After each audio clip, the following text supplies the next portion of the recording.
To the Bone is a drama film that follows the story of Ellen, a 20-year-old woman battling anorexia nervosa, a severe eating disorder.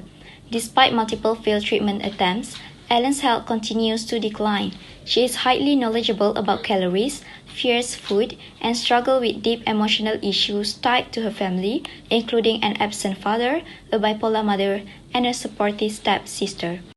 Alice joins a non-traditional residential treatment program led by Dr. Beckham, where she lives with other young people facing similar struggles. Through the group therapy, strict routines, and personal relationship, especially with a fellow patient named Luke, Ellen begins to confront the emotional pain beneath her disorder.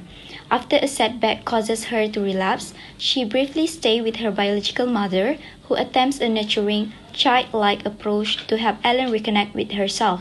A powerful dream of her own death prompts Ellen to return to the treatment center with a renewed desire to recover.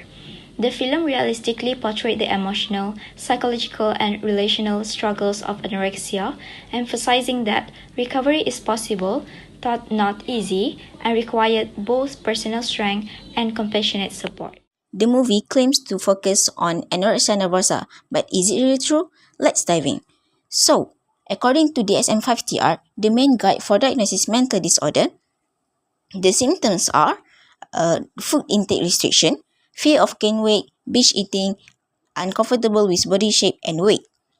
Through this film, Ellen shows all these symptoms. However, the film is actually oversimplifies these symptoms, which could lead to misunderstanding on what this disorder is truly are. I get all panicky even thinking about it.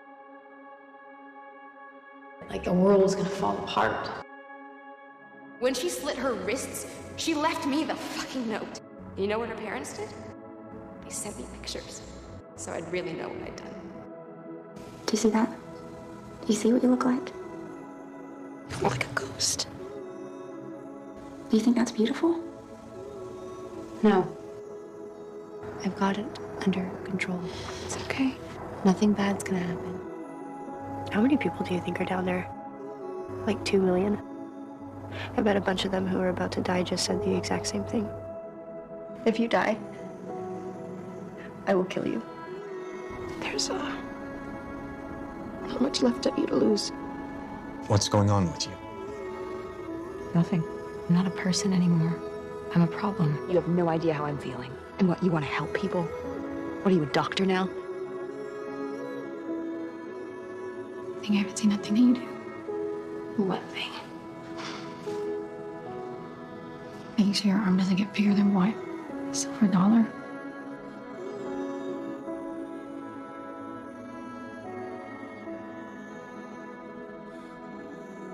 I just don't see the point. In what? People say they love you.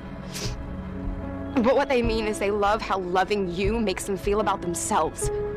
Or they love what they can take from you. I can't stop. And I don't even know why. I just can't. I accept it. If that is what you want, I accept it. Why did eating disorder happen, or in this context, what actually driven anorexia nervosa to develop? This movie portrays 5 contributing factors toward anorexia nervosa development. The first one is low self-esteem. Ellen struggles with her self-worth and constantly questions her value.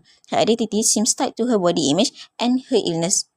This causes her to doubt her ability and self-efficacy. The second one is perfectionism and the need for control. Ellen obsessively counts calories, over-exercises, and avoid gaining weight at all costs, even by using drugs. This shows how her need for control takes over her daily life. The third one is cognitive distortion. Ellen sees eating as failure and uses black and white thinking. Her ability to make healthy decisions is affected by her strong internal drive to lose weight. This can cause malnutrition, which is the reason why she easily faints. The fourth one is peer pressure.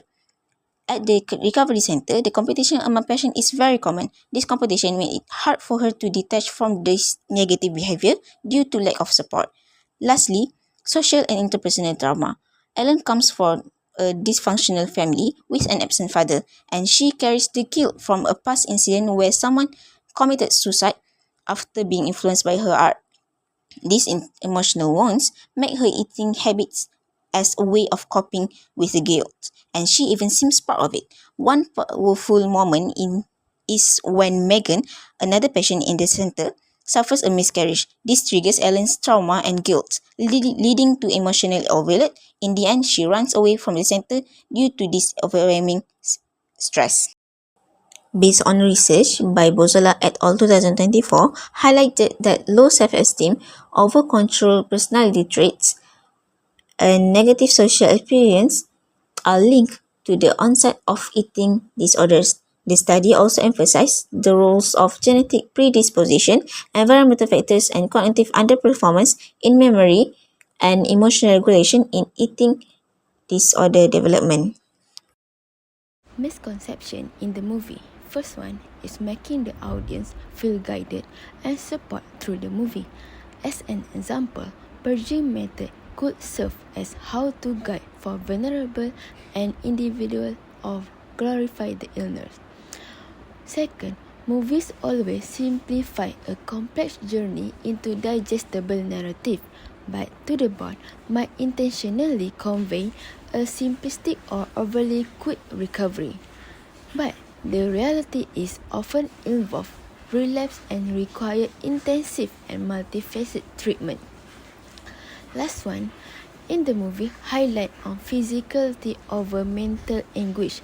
The movie is to emphasize the abnormal teen while under-emphasize the severe mental and emotional anguish, cognitive distortion, and underlying psychological issue that drive the disorder, causing the audience see it as a physical illness, not a mental disorder.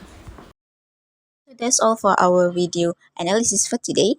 And to conclude everything, eating disorder can happen to everyone, and the symptoms and the factors can be vary across individual because it can be due to different biological factors, it can be to the genetic factors, it can be social cultural factors, and also a lot of things.